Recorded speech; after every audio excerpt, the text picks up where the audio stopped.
जय श्री कृष्णा। आज शनिवार के दिन आइए सुनते हैं शनिदेव और सूर्यदेव की यह कथा। धर्म ग्रंथों के अनुसार सूर्य की द्वितीय पत्नी के गर्भ से शनिदेव का जन्म हुआ। जब शनिदेव छाया के गर्भ में थे तब छाया भगवान शंकर की भक्ति में इतनी ध्यान मग्न थी कि उसने अपने खाने पीने तक शुद्ध नहीं थी, जिसका प्रभाव उसके पुत्र पर पड़ा और उसका वर्ण श्याम हो गया। शनि की श्याम वर्ण को देखकर सूर्य ने अपनी पत्नी छाया पर आरोप लगाया कि शनि मेरा पुत्र नहीं है। तभी से शनि अपने पिता से शत्रु भाव रखते हैं। शनिदेव ने अपनी साधना तपस्या द्वारा शिव जी को प्रसन्न कर अपने पिता सूर्य की भांति शक्ति प्राप्त की और शिव जी ने शनिदेव को वरदान मांगने को कहा। तब शनिदेव ने प्रार्थना की कि युगों युगों में मेरी माता छाया की पराजय होती रही है। मेरे पिता सूर्य द्वारा अनेक बार अपमानित व प्रताड़ित किया गया है।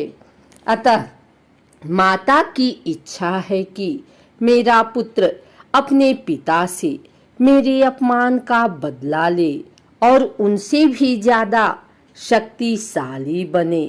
तब भगवान शंकर ने वरदान देते हुए कहा कि 9 ग्रहों में तुम्हारा सर्वश्रेष्ठ स्थान होगा।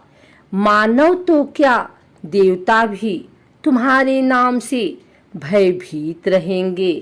शनि के संबंध में हमें पुराणों में अनेक आख्यान मिलते हैं। माता के छल के कारण पिता ने उन्हें श्राप दिया। पिता अर्थात सूर्य ने कहा, आप क्रूरतापूर्ण दृष्टि देखने वाले मंदगामी ग्रह हो जाएं। यह भी आख्यान मिलता है कि शनि के प्रकोप से ही अपने राज्य को घोर दुर्भिक्ष से बचाने के लिए राजा दशरथ उनसे मुकाबला करने पहुंचे तो उनका पुरुषार्थ देखकर शनि ने उनसे वरदान मांगने के लिए कहा। राजा दशरथ ने विधिवत स्तुति कर उन्हें प्रसन्न किया। पद्म पुराण में इस प्रसंग का सविस्तार वर्णन है। ब्रह्मवैवर्त पुराण में शनि ने जगत जननी पार्वती को बताया है कि मैं 100 जन्मों तक जातक की करनी का फल भुगतान करता हूँ। एक बार जब विष्णु प्रिया लक्ष्मी ने शनि से पूछा कि तुम क्यों जातकों को धन हानि करते हो, क्यों सभी तुम्हारे प्रभाव से प्रताड़ित रहते हैं, तो शनि महाराज ने उत्तर दिया, मातेश्वरी, उसमें मेरा कोई दोष नहीं है।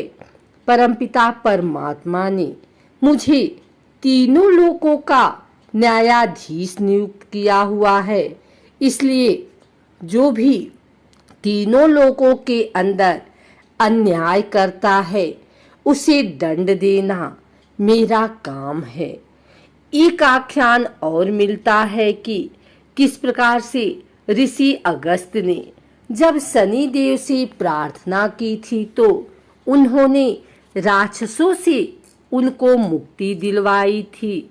जिस किसी ने भी अन्याय किया उनको ही उन्होंने दंड दिया, चाहे वह भगवान शिव की अर्धांगिनी सती रही हों, जिन्होंने सीता का रूप रखने के बाद बाबा भोलेनाथ से झूठ बोलकर अपनी सफाई दी और परिणाम में उनको अपने ही पिता की यज्ञ में हवन कुंड में जलकर मरने के लिए शनि देव ने विवश कर दिया।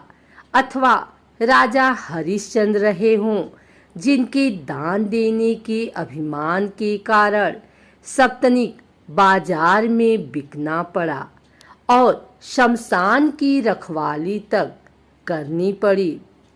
यह राजा नल और दमयंती को ही ले लीजिए, जिनके तुच्छ पापों की सजा के लिए उन्हें दर दर का होकर भटकना पड़ा और भुनी हुई मछलियां तक पानी में तैरकर भाग गई।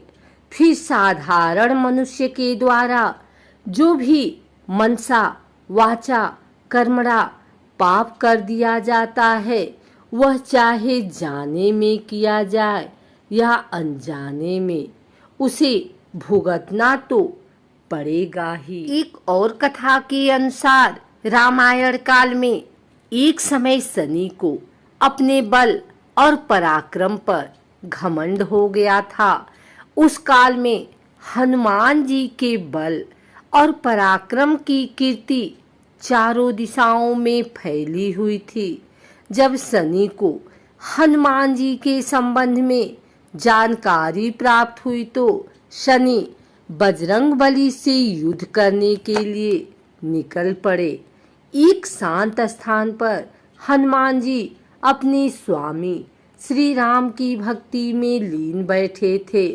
तभी वहां शनि देव आ गए और उन्होंने बजरंगबली को युद्ध के लिए ललकारा। युद्ध की ललकार सुनकर हनुमान जी शनि देव को समझाने का प्रयास किए, लेकिन शनि देव नहीं माने और युद्ध के लिए आमंत्रित करने लगे। अंत में हनुमान जी भी युद्ध के लिए तैयार हो गए। दोनों के बीच घमासान युद्ध हुआ। हनुमान जी ने शनि को बुरी तरह परास्त कर दिया। युद्ध में हनुमान जी द्वारा किए गए प्रहारों से शनि देव के पूरे शरीर में भयंकर पीड़ा हो रही थी। इस पीड़ा को दूर करने के लिए हनुमान जी ने शनि देव को तेल दिया। इस तेल को लगाते ही शनि देव की समस्त पीड़ा दूर हो गई। तभी से शनि देव को तेल अर्पित करने की परंपरा है। उनके जीवन की समस्त परेशानियां दूर हो जाती है और धन अभाव खत्म हो जाता है। जबकि एक अन्य कथा के अनुसार जब भगवान की सेना ने सागर सेतु बांध लिया, तब राक्षस इसे हानि न पहुंचा सके, उसके लिए पवन सुत हनुमान को उसकी देखभाल की जिम्मेदारी सौंपी गई। जब हनुमान जी शाम के समय अपने इष्ट देव राम के ध्यान में मग्न थे, तभी सूर्यपुत्र शनि ने अपना काला कुरूप चेहरा बनाकर क्रोधपूर्ण कहा, हे बानर, मैं देवताओं में शक्तिशाली शनि हूँ। सुना है तुम बहुत बलशाली हो। आंखें खोलो और मेरे साथ युद्ध करो। मैं तुमसे युद्ध करना चाहता हूँ।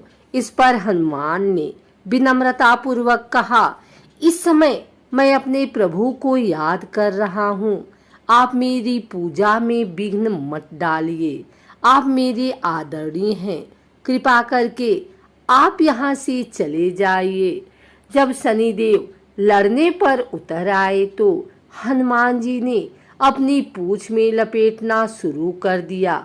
फिर उन्हें कसना प्रारंभ कर दिया और जोर लगाने पर भी शनि उस बंधन से मुक्त न होकर पीड़ा से व्याकुल होने लगे।